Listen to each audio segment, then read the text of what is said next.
Livro de 1 Samuel, capítulo 4, verso de número 17.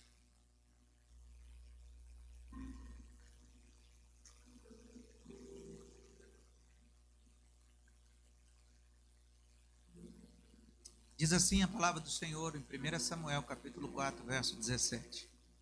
O mensageiro respondeu: Israel fugiu dos filisteus, e houve uma grande matança entre os soldados. Também os seus 2 filhos, Ofni e Finéias, estão mortos, e a arca de Deus foi tomada. Mais uma vez, para gravar no teu coração. O mensageiro respondeu: Israel fugiu dos filisteus, e houve uma grande matança entre os soldados. Também os seus 2 filhos, Ofni e Finéias, estão mortos, e a arca de Deus foi tomada. Repita comigo: vamos trazer de volta. Não, hoje eu preciso de você de verdade, viu, irmão? Diga: vamos trazer de volta o que perdemos esta noite. Assente-se, glorificando ao Senhor.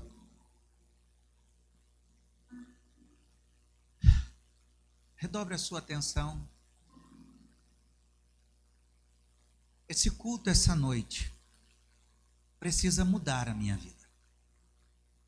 Vou repetir.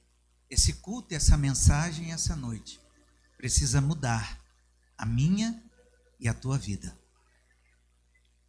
A história de Samuel, ela começa dizendo que Samuel, na entrelinha, não é uma pessoa normal.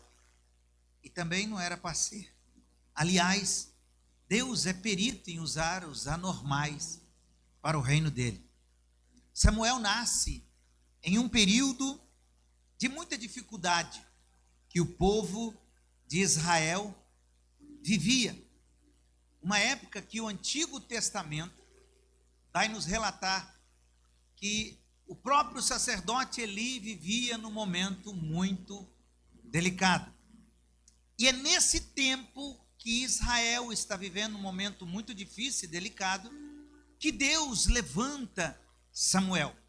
Deus nasce um menino, um jovem. Menino esse que é gerado num ventre estéril, que o próprio Deus cerra a madre Diana. Entenda essa palavra de Deus para começar na sua vida. Deus nunca sentirá falta de profetas no reino dele, porque na falta de profeta fica tranquilo, às vezes nem nasceu ainda, mas Deus já preparou um profeta que vai levantar para esse tempo. Era exatamente o que estava acontecendo. Israel sempre viveu essa dificuldade. Entenda, Israel nunca no seu nascimento foi um país que nasceu de forma democrática, como é os Estados Unidos, o Brasil, e nem monarca, como a Inglaterra, que tem reis. Não. Israel foi o único país fundado por Deus que foi teocrático. Quem governava era Deus. E Deus fez para que ele governasse. Apesar de lá na frente os homens não aceitarem mais Deus e Deus levantar Saul como o primeiro rei de Israel, mas Deus estabeleceu Israel para ser governado por ele. É por isso que na Bíblia você vai dizer que tudo será destruído, mas nós voltaremos para morar na Nova Jerusalém. Sabe o que Deus está dizendo? Aquilo que eu faço eu não destruo, aquilo que eu faço eu aprimoro, mas destruir jamais. Então Israel sempre viveu esse conflito de guerra, batalha, guerras e batalha. Aliás, naquela época o povo adorava sangue. Não é só naquela época, até hoje. Se você postar algo que Deus está salvando, que Deus está curando, que Deus está libertando, não dá quase efeito nenhum. Agora, quando você posta alguma coisa, uma desgraça, aquilo aflora para tudo quanto é lado. O ser humano sempre gostou de embate, de combate, de guerras. Isso sempre fez parte da linhagem do ser humano. E vem daquela época de Israel, que quando eles enfrentavam um ao outro, eles começavam a guerrear, para disputar espaço, para viver esse tempo. E nesse tempo que Israel se distanciava da presença de Deus, grave isso, todas as vezes que Israel se distanciava da presença de Deus, Deus tirava a sua mão. E quando Deus tirava a mão, Israel perdia. Quando Israel se prostrava diante de Deus, o povo prevalecia. Deus dava vitória ao povo de Israel. Era Deus dizendo: enquanto você quiser eu perto de tu, você não perde batalha. Mas no dia que você entender que você não precisa de mim mais, fica tranquilo. Todas as batalhas que você entrar, você vai perder. Recebe essa primeira palavra de Deus para a sua vida. Eu não sei o que me espera essa semana, e eu não sei o que te espera essa semana, mas uma palavra de Deus eu já tenho para liberar o teu coração. Deus vai entrar na batalha contigo, e a Bíblia diz que com Cristo nós não vencemos, com Cristo nós somos mais do que vencedores. E Samuel, nesse momento é que Samuel surge, nesse cenário, e você vai lembrar que Samuel, ele foi criado, literalmente, dentro da igreja. Isso é maravilhoso. Ele foi criado literalmente dentro da igreja. Quando ele desmama, a mãe leva ele até o templo e diz: a partir de hoje meu filho pertence à casa do Senhor. Ele conhece os bastidores de igreja, ele sabe onde ficavam os cantos da igreja, ele dormia dentro da igreja, ele vivia dentro da igreja. E hoje a gente escuta essa balela que para ser crente não precisa ir na igreja. Eu sou crente dentro de casa. Aonde, meu filho, você aprendeu isso? Quem te ensinou essa loucura? O Paulo, lá no Novo Testamento, ele diz: quando vocês ajuntarem, e se for para falar mal um do outro, não acontece nada, mas se for reunir, um tem cântico, o outro tem louvor, o outro tem palavra, o outro tem língua estranha, o outro também interpreta, pode ficar tranquilo que a presença de Deus desce no meio de vocês, e o sobrenatural acontece no meio de vocês. E é nesse tempo que Israel está sofrendo muito. Por quê, pastor? Pelas concessões que fizeram com o pecado. Vou repetir. É nesse momento que Israel está sofrendo muito, porque fizeram concessões, aliança com o pecado. Grave o que eu vou lhe dizer: toda vez que uma igreja começa a fazer aliança com coisa errada, com o pecado, automaticamente Deus se aparta daquele lugar. Por quê? Porque você precisa entender uma coisa: a igreja é a noiva do Cordeiro de Deus, e a noiva já tem noivo, e o noivo tem ciúmes da noiva. É por isso que todas as vezes que Deus olha do céu e vê líder, pastor, seja lá quem for, fazendo aliança com a noiva dele com coisa errada, pode ter absoluta certeza, Deus se aparta daquele lugar. A igreja não precisa ter aliança com ninguém. A igreja simplesmente precisa ter aliança com o Salvador dela, que é Jesus Cristo. O que sustenta a igreja é oração e palavra. Oração e palavra, oração e palavra, oração e palavra. Toda vez que a igreja se derrama na oração e na palavra, Deus cuida da igreja dele. A Bíblia vai nos dizer que nos dias de Samuel, grave isso, nos dias de Samuel, as visões já não existiam mais, e a pregação da palavra do Senhor era muito rara. Calma, nós estamos falando de dentro da igreja. Nós estamos falando de um menino chamado Samuel que está sendo criado dentro da igreja, que um sacerdote por nome de Eli está lá no templo, e a Bíblia vai dizer que nos dias de Samuel, as visões já não existiam mais, e a pregação da palavra do Senhor era muito rara. Tu já notou que nós estamos vivendo isso hoje, nos dias de hoje?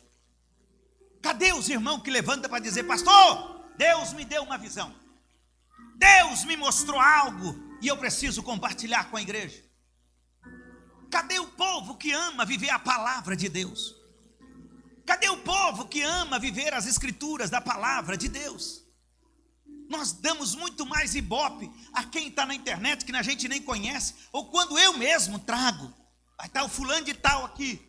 Nossa, vamos lá, o fulano de tal está vindo. Parece que o nome de Deus já ficou pouco para atrair as pessoas para a igreja. Parece que Deus já não é mais suficiente para estar na casa de Deus. Grava o que eu vou lhe dizer: a igreja é mantida com oração e palavra de Deus, porque a oração nos dá o quebrantamento e a intimidade com Deus. E a palavra, pastor? A palavra lapida o caráter do crente, a palavra confronta o pecado do crente, a palavra, ela confronta os nossos erros. E nessa época Deus vai levantar Samuel, mas já existia centenas e milhares de jovens e adolescentes naquele lugar. Pastor, e por quê? mas parecia que aquele grupo que já existia estava contaminado. Repita comigo: contaminado. Diga para quem está do seu lado: muito cuidado, para você não ser contaminado. Escute o que eu vou lhe dizer: o inimigo contamina o rebanho do povo de Deus sorrateiramente. Meu pai sempre pregou isso. Ele dizia: o diabo não é assim, tira isso da cabeça. Até porque se você estudar a história de Lúcifer, era um anjo lindo. Mas se o diabo aparecesse de chifre e rabo, essa igreja estava abarrotada de gente, todo mundo tinha medo dele. O diabo nunca tenta você naquilo que você não tem fraco. O diabo sempre vai te tentar naquilo que a tua fraqueza domina. O diabo sempre vai tentar você nisso. Ah, pastor, homem, estou falando. Ah, pastor, o meu problema é mulher. Cuidado. O diabo não vai colocar mulher feia no teu caminho. Até porque mulher feia não tenta ninguém. Ah, pastor, o meu problema é dinheiro. Cuidado. O diabo vai tentar colocar dinheiro na tua mão para ver se você se vende. Aliás, tem pessoas que não podem nem receber uma promoção de Deus financeiramente, que ele abandona Deus. O pastor Johnny falou um negócio que depois, porque quando eu escuto mensagem, a gente fica remoendo aquilo depois na mente. Ele falou algo interessante no dia que ele pregou aqui. Ele falou: se você estiver vindo para a igreja, chegar nesse semáforo da esquina aqui, faltando menos de 500 metros, você chegar na igreja, seu celular tocar e falar assim: amigo, eu tenho um serviço para tu agora. Ah, mas eu estou indo para a igreja. Não. Vem correndo para cá, eu te dou $500 agora para você fazer o serviço. Sabe o que tu faz? Manda Deus ir para o inferno, vai fazer o serviço, desvia a rota da igreja e ainda vai falar para os outros que foi providência de Deus para a tua vida. Deus está dizendo: nossa, é sério que você me abandona por causa de $500? A Bíblia diz que naquela época o povo parecia estar contaminado. É tão interessante esse negócio de contaminado, que você lembra na época da pandemia? Ninguém cumprimentava ninguém, pegando na mão de ninguém, ninguém abraçava ninguém mais, ninguém conversava direito com ninguém, todo mundo usando máscara. Por quê? Porque o contágio, a contaminação é muito rápida. E redobre a sua atenção no que eu vou lhe dizer como pastor. Deus tem falado a essa igreja, Deus tem falado comigo, Deus tem usado pessoas, profetas, para profetizar nesse lugar. Que esse lugar ficará pequeno para o tamanho da glória de Deus. Mas em nome de Jesus, olha para quem está do teu lado, sério mesmo agora, e diga para essa pessoa: guarda o teu ouvido, guarda o teu coração.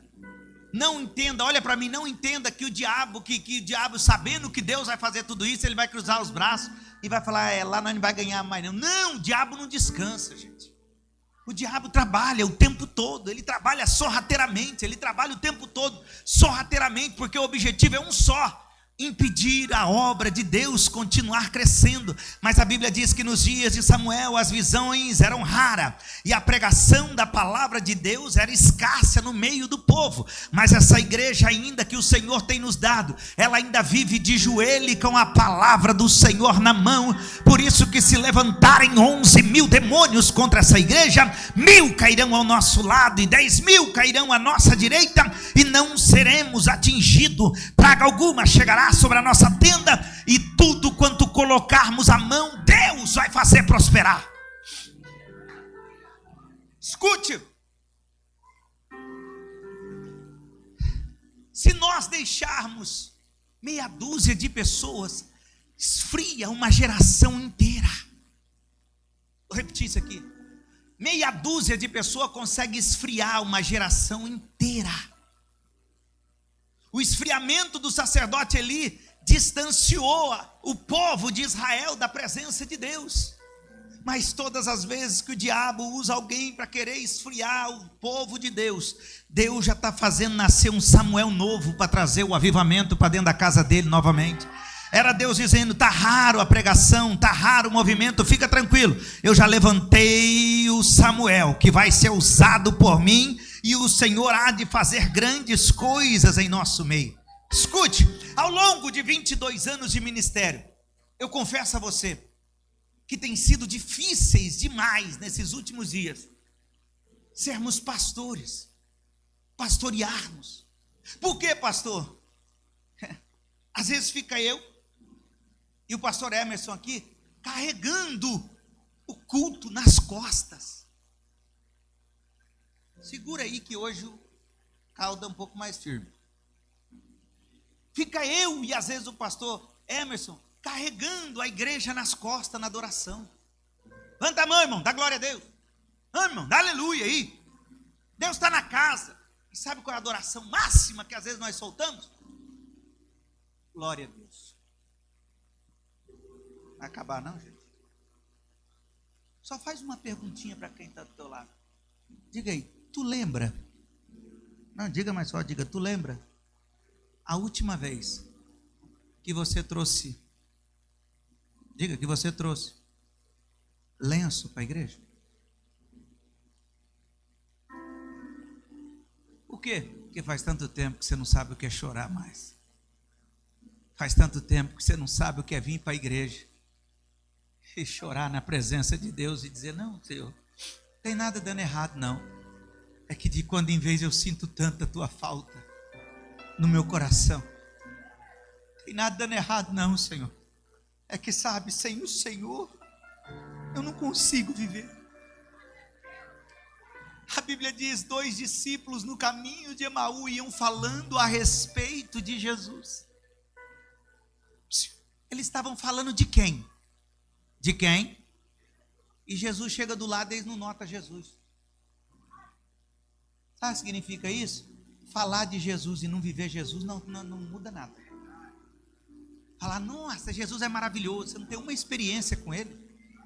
Você não tem uma experiência com Ele de chorar na presença dEle. Você não tem quanto tempo faz que você vem na casa de Deus e você espera mais rir do que chorar? Por quê? Porque a presença de Deus nos causa temor em nossa vida. A presença de Deus nos afasta do pecado. A presença de Deus nos inibe a olhar para aquilo que não devemos. A presença de Deus faz os nossos ouvidos tamparem por aquilo que Deus não tem para nós ouvirmos. A presença de Deus nos dá discernimento dentro de nós. Coisa difícil que tem de achar hoje em dia é crente com discernimento da presença de Deus.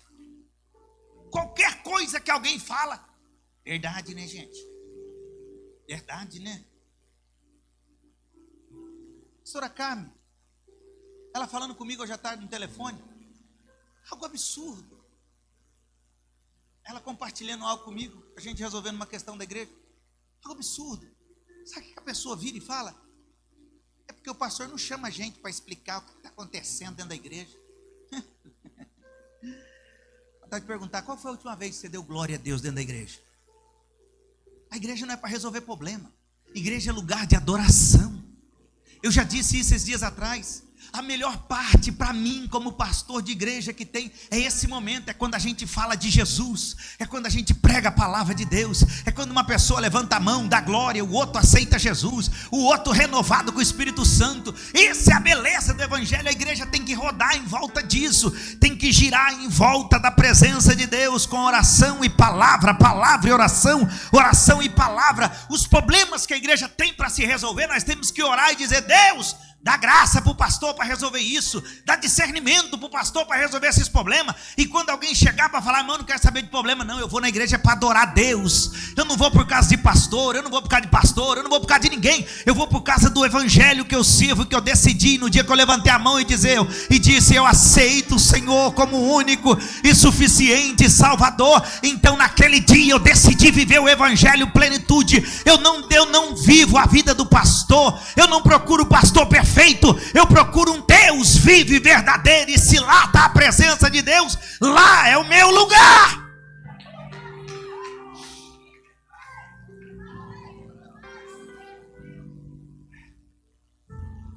Por favor, diga para quem está do teu lado, a obrigação é tua. Diga, a obrigação é tua, carregar a arca da presença de Deus no culto. Diga, a obrigação é tua, carregar a arca da presença de Deus no culto. Como, pastor? Quando chega na igreja diz aleluia, glórias a Deus, ó Deus, parece que o céu está de bronze, mas eu repreendo no mundo espiritual, porque o acesso da minha adoração vai ser direto essa noite. Eu vim para buscar a tua presença. Tem pessoas que chegam no culto se arrastando, mas se vê Deus na tua vida, é tudo que essa pessoa necessita. Grita bem forte, diga, vamos retomar. o que é nosso por direito essa noite. Escute, você faz parte da Assembleia de Deus. A Assembleia de Deus sempre foi marcada por culto, onde pessoas são batizadas com o Espírito Santo, onde tem língua estranha, onde tem glória a Deus, onde tem verdadeira adoração. Isso é a Assembleia de Deus. A igreja, a Assembleia de Deus foi marcado com cultos que dava trabalho para terminar. Cultos que terminavam o culto, ficava 2, 3 irmãs deitadas no chão da igreja. Quantas vezes eu vi isso na época do meu pai? E a gente ficava assim: o que foi, pastor? Não, a gente está esperando ela voltar, ela foi arrebatada. Nós estamos esperando ela voltar. O culto acabava 9 horas, 9h10, e nós ficava lá até meia-noite. De repente a irmã ia abrindo o olho. Sabe aquelas irmãs do coque? Pô, saudade que eu tenho daquele.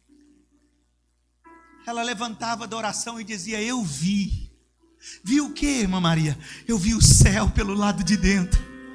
Ah, se vocês soubessem o que eu vi. Uma falava assim: eu não queria nem voltar, eu queria ter ficado lá arrebatada, porque eu vi a glória da majestade de Deus. Hoje nós estamos perdendo o foco até do céu. A gente pensa em tudo na vida, de menos morar no céu.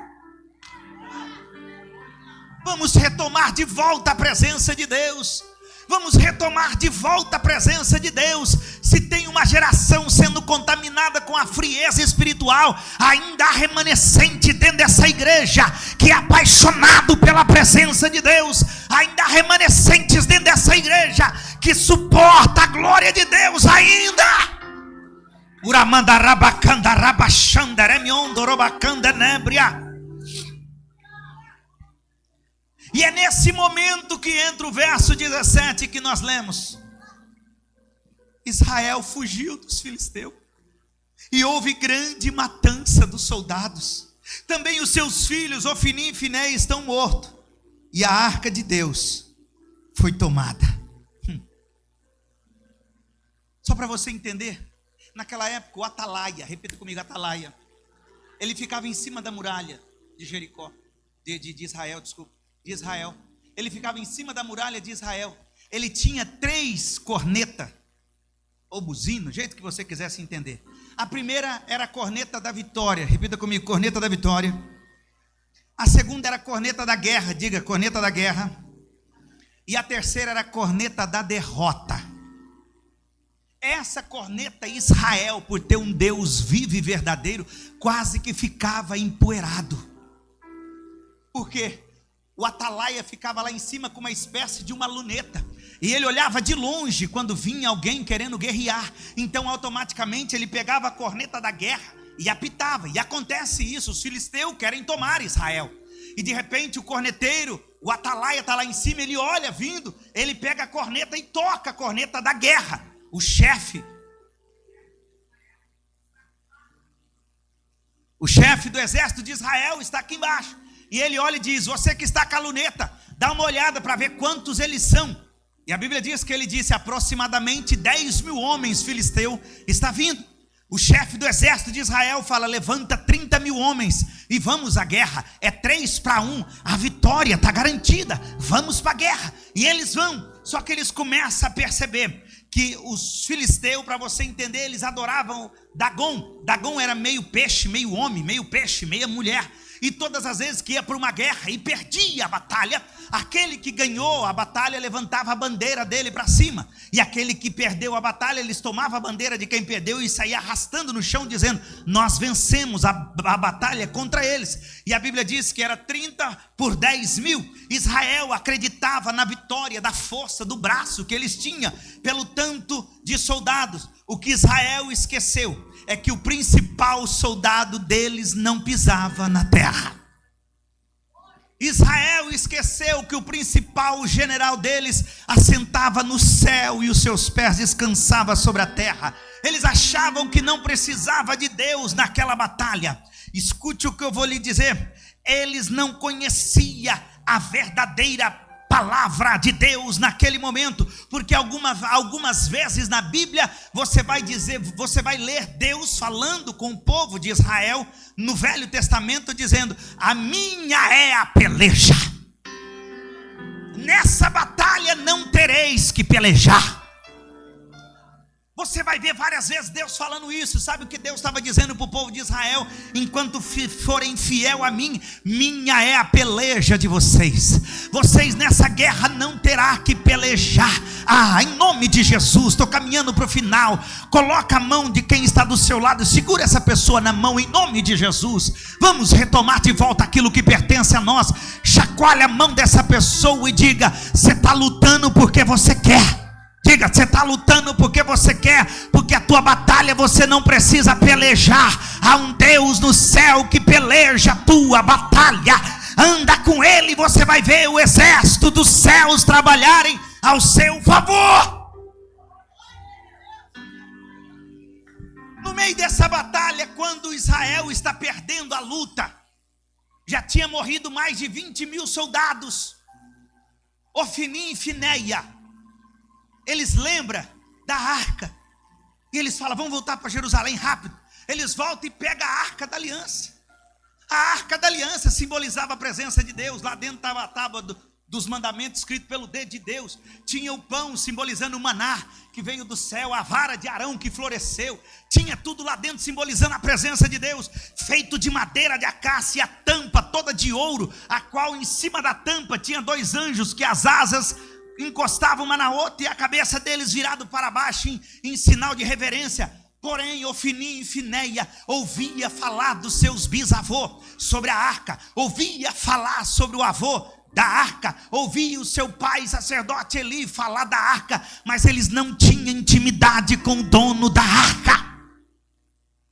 Não adianta ouvirmos falar de Deus fazer se você não tem intimidade com esse Deus que faz. Vou repetir isso aqui: não adianta você falar que serve a Deus se você não tem intimidade com Deus que você fala. Ofni e Fineia, eles entenderam que aquela arca poderia ser uma dogma para eles. Eles pegam a arca e levam para a guerra. E lá na guerra os dois morrem. 30 mil contra 10 mil. Morreu 29.999 soldados. Chega onde nós lemos, para terminarmos. Sobra um soldado. Quanto sobrou? Quanto sobrou? Sabe quem era esse soldado? A Bíblia não relata o nome dele. Ele era da menor tribo que existia, tribo de Benjamim. E ele volta correndo para o sacerdote ali e diz: olha, nós perdemos a batalha. Eles pegaram a bandeira de Israel, que tem o desenho do leão da tribo de Judá, e arrastaram no chão. Só eu sobrevivi. Teus 2 filhos foram mortos na guerra.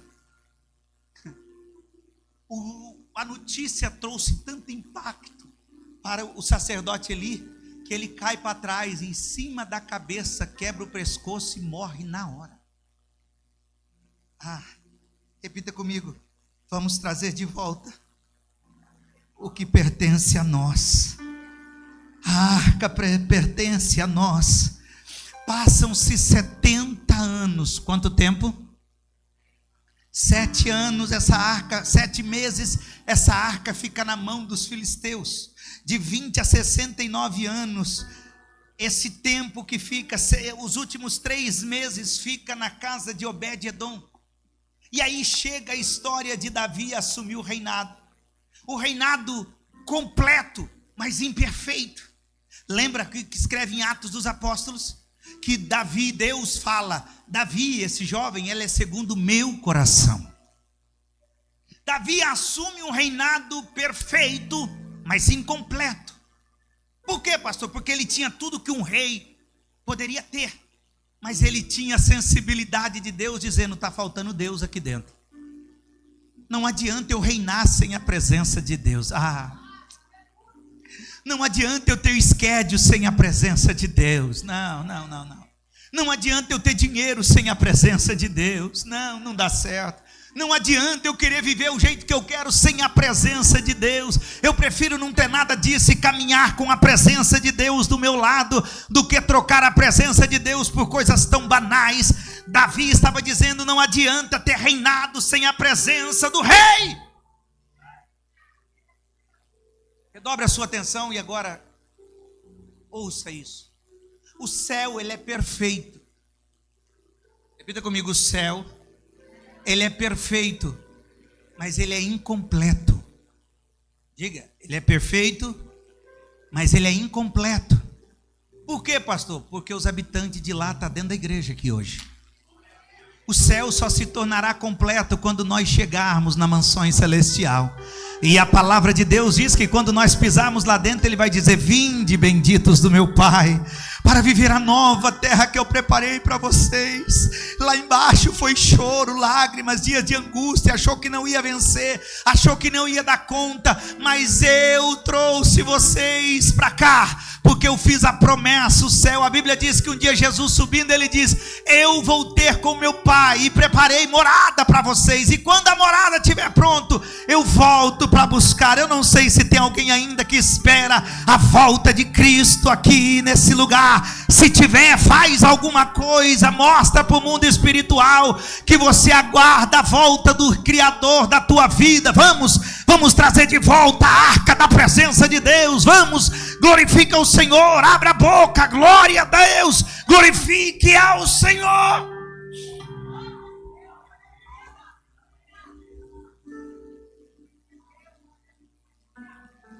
A Bíblia diz que Davi olha e diz assim: vamos buscar a arca de volta. Vamos buscar, gente, a arca que pertence a nós de volta. Vamos buscar de volta aquilo que é nosso por direito. Sabe por que o inimigo muitas das vezes afronta você no teu pensamento, que você fala: eu não vou conseguir, eu não vou chegar, eu não vou conquistar? É porque você perdeu a arca em algum lugar da tua vida. Você perdeu a arca em algum momento da tua vida. E quando nós perdemos a arca, acontece o que Davi sentiu: a fragilidade de enfrentar a luta. Porque quando você tem certeza que a arca da presença de Deus está dentro de você, você levanta de manhã e diz: eu não sei o que me espera, mas eu sei quem está dentro de mim, porque muito numerosos são os que estão comigo do que o que está para o lado de fora. É quem tem a arca da presença de Deus.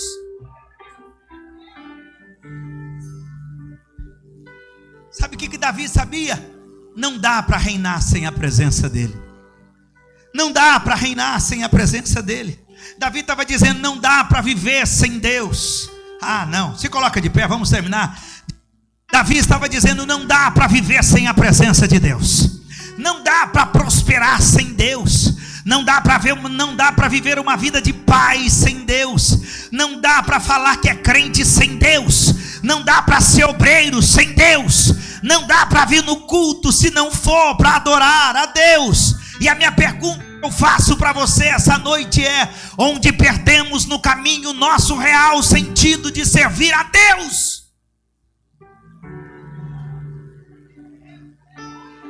Tu já viu que tu já tentou viver sem a presença de Deus? As coisas desandam na sua vida, tudo dá errado, tudo anda para trás. E escute o que eu vou lhe dizer: não tem igreja boa, não tem igreja perfeita, não tem nada disso. O que tem é gente imperfeito, cheio de pecado, a começar pelo pastor, mas que vem num culto como esse dizendo: hoje é tudo ou nada, eu não vou embora sem a arca da presença de Deus dentro da minha vida. Hoje é tudo ou nada. Escandaliza quem tiver que escandalizar do meu lado, mas eu vou entregar minha adoração que eu vim buscar essa noite. Eu vou entregar o meu glória a Deus, eu vou entregar o meu aleluia, porque eu quero sair daqui possuído da glória de Deus. Escute o que eu vou lhe dizer. Alguns aqui são de uma época que trocar de igreja era algo impensável. Vou repetir. Uma grande parte aqui é de uma época que trocar de igreja era algo impensável. Hoje o povo troca de igreja igual trocar de roupa. Aliás, desculpa, eu até meus 17 anos de idade, eu jurava de pé junto que só ia para o céu quem era da Assembleia de Deus. Fui criado dentro disso, gente. Claro que depois vem a maturidade, você sabe o discernimento das coisas, que sabe que não tem nada a ver, placa, nome de igreja. Mas só para você entender o tanto que nós éramos treinados, enraizados no lugar. A pessoa, se alguém olhar para ele diferente dentro da igreja, não volta na igreja, não dá nem satisfação, porque não vem mais, dá tchau. Você só vê na internet que já está em outro lugar.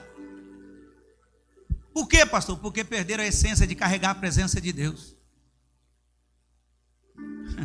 Perderam a essência que a casa de Deus não é lugar de você ter agrado aqui dentro. É lugar que a Bíblia é sagrada e a palavra de Deus nos lapida o tempo todo. Eu preciso mudar mesmo.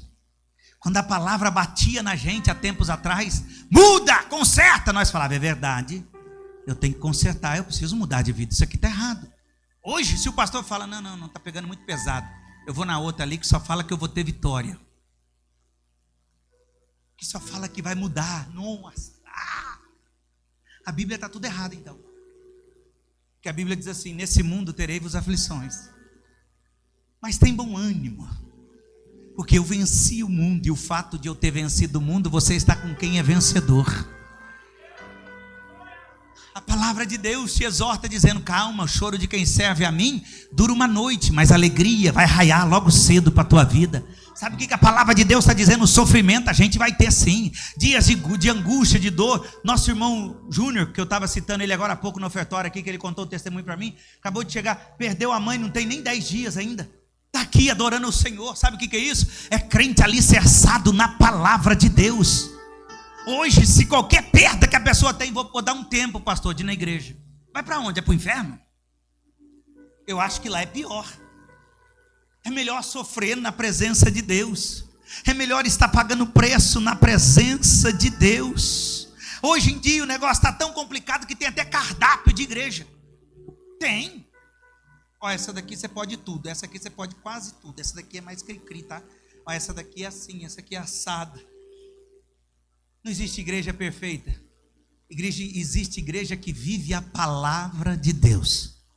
É por isso que o slogan dessa igreja é a igreja de viva, a igreja que ama a presença e vive a palavra de Deus.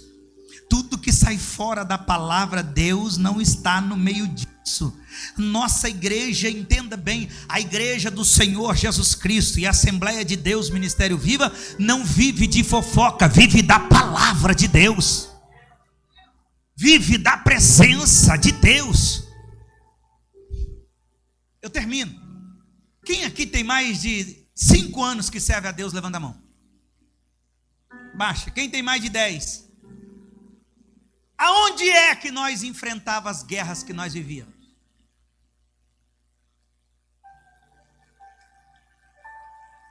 Vou fazer essa pergunta, guarda só para tu, tá? Quanto tempo faz que você não consegue ficar meia hora de joelho dobrado falando com Deus? Você consegue ficar até a noite inteira olhando a vida dos outros na internet. Sim. Se for para conversar, então, meu Deus do céu, vamos.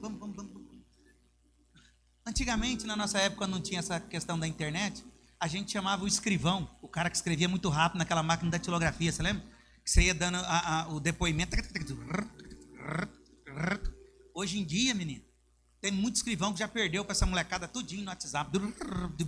Tem uns que eu conheço que vai conversando, quando a mãe vai chegando do lado, aí fecha a tela, desliga o celular, uma loucura tão rápida, que a minha mente é tão lenta para essas coisas, que às vezes eu pego o celular com uma mão e fico com a outra assim, tentando dar zoom para ver se eu enxergo uma coisa nisso. Aí o outro ali que acha que é muito espertinho, para mim, nossa, como é lenta assim, pai, olha como eu faço rapidinho. Olha, nossa, hoje nós já tivemos uma DR em casa. Eu falei, ô meu filho, quem é que paga essa continha da internet para tu entrar no iPad e digitar nessa velocidade estrondosa que tu faz? Se não é o retrógrado aqui, o atrasado, que faz lento assim, ó, tu não vê nada. E a partir de hoje, 30 dias, esquece iPad na tua vida que você não nasceu com isso. Aliás, irmão, deixa eu já falar que eu sou pastor. Cuidado com esse trem de Roblox para quem tem filho. Tá? Cuidado com isso. Você não sabe o que roda atrás disso. Nós enfrentávamos as batalhas nossas no joelho e na oração. Crente que não faltava de um culto. Crente que não chegava atrasado. Hoje, se o crente vier todo domingo, você já pode dar um troféu para ele. Parabéns, irmão. Por quê, pastor? Pelo menos você vem de domingo. Glória a Deus pela tua vida. Como é que nós queremos morar no céu se a gente não tem intimidade com o dono de lá? Como é que a gente quer morar no céu se nós não temos intimidade com o dono de lá? Onde é que nos perdemos?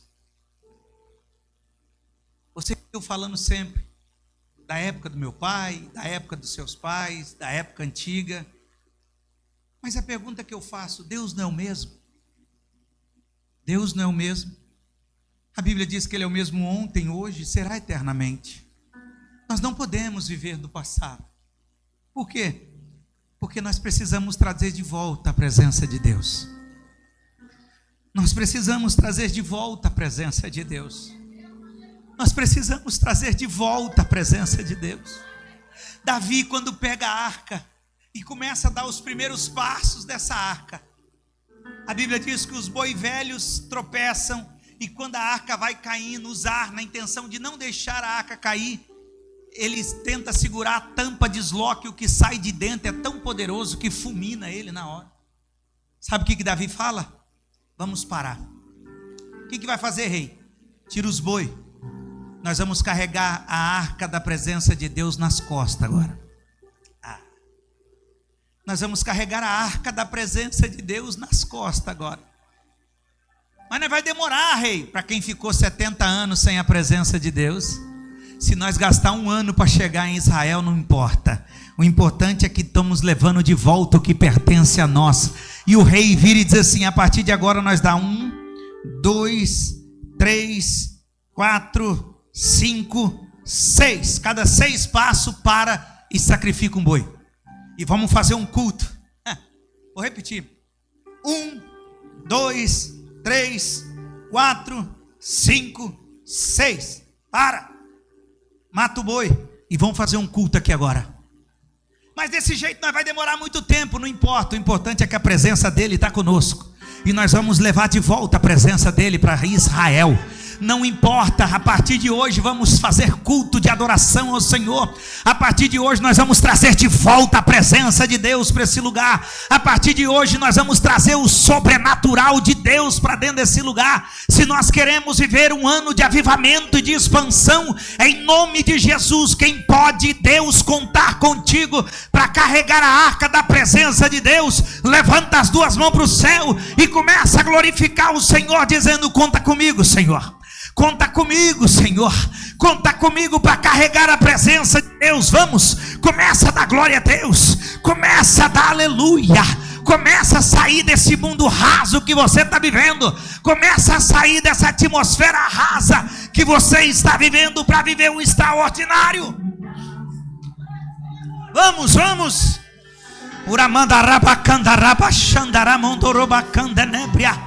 Oh, aleluia. Oh, aleluia, oh, aleluia, oh, aleluia, oh, aleluia. Vamos, vamos.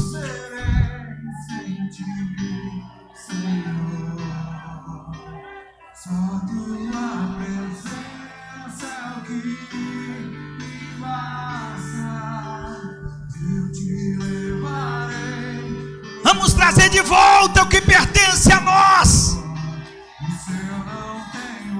Vamos trazer de volta a presença de Deus.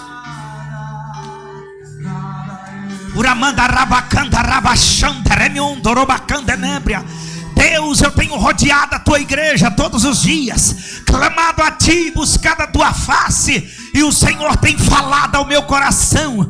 O Senhor tem usado pessoas para profetizar para mim que o Senhor vai trazer um grande avivamento sobre esse lugar. Após essa palavra ministrada ao meu coração, que eu ministro à tua igreja, o Senhor disse a mim: Saulo, se essa noite pelo menos 1 dúzia de pessoas resolver trazer a arca de volta, eu vou fazer o sobrenatural nesse lugar. Haverá culto que pessoas serão arrebatadas de novo com a minha glória.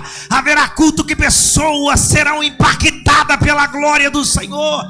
Essa igreja se tornará conhecida como a igreja do avivamento nesse lugar. Vamos, eu vou te dar 1 minuto para você falar a língua dos anjos. Quem é batizado com o Espírito Santo, abre a boca e fala em língua estranha. Quem não é batizado, busque agora a presença de Deus. Vamos, quebra o mundo espiritual, tire essa barreira. Isso, não permita sair da igreja e voltar do mesmo jeito.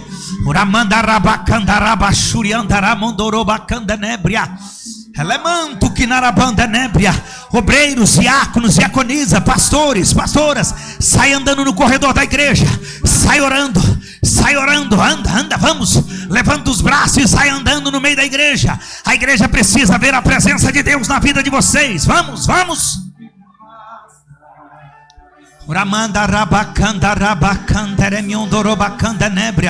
Isso, vamos. Se Deus te usar para profetizar, profetiza.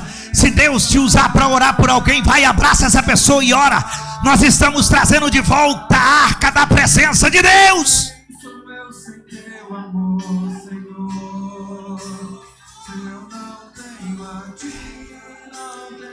Uramanda rabacanda rabaya chorianda ramandorobacanda nebria. Vamos. Isso, já estou vendo gente chorando daqui. Já estou vendo gente em lágrimas daqui de cima. É sinal que a arca está voltando. A presença está voltando. Ramanda rabacanda rabaya. Satanás, pega tuas coisas e desapareça em volta dessa igreja. Pega tuas coisas e desapareça desse lugar. Porque a partir de hoje a arca da presença de Deus está nessa casa. Aramanda rabacanda remiundo robacanda nebria. A igreja não divide, a igreja se une para fazer o sobrenatural acontecer. Andarabaia canderemiundo robacanda rabaias. Uramanda, isso, olha Deus pegando aqui, ó. Olha Deus pegando aí. Olha Deus enchendo do poder dele pessoas. Vamos. Tu não pediu para ser cheia da presença de Deus. Tu não pediu para ser cheio da presença de Deus. Está na hora de adorar. Está na hora de buscar. Vamos.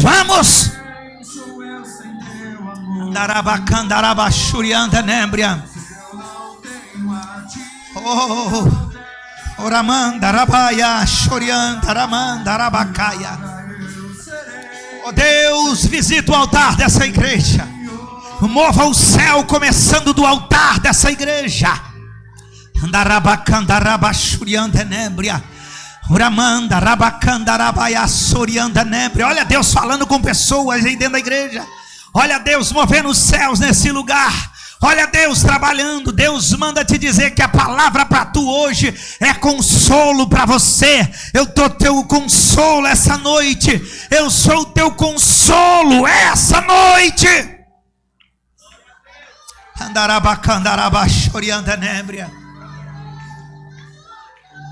A presença de Deus está nesse lugar. Não tenha pressa de sair da presença dele.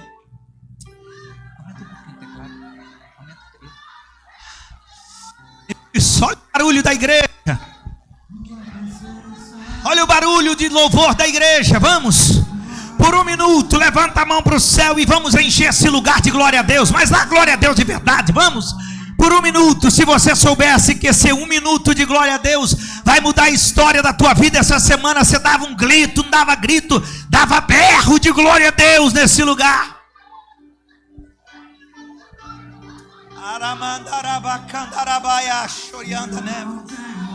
Esse é o barulho que o diabo não gosta. A arca está voltando para dar a casa de Deus. Uramanda rabacanda rabachorianda ramandorobacanda nebria. Elemando que narabaya chorianda nebria. Oh, aleluia.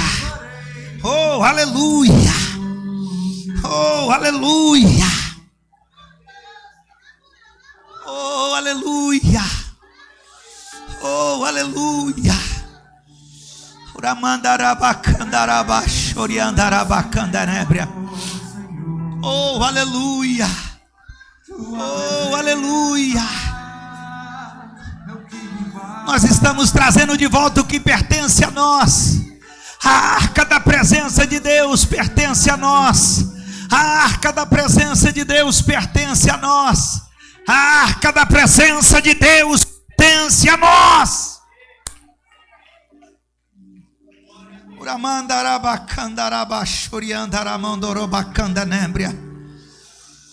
Ah, Deus.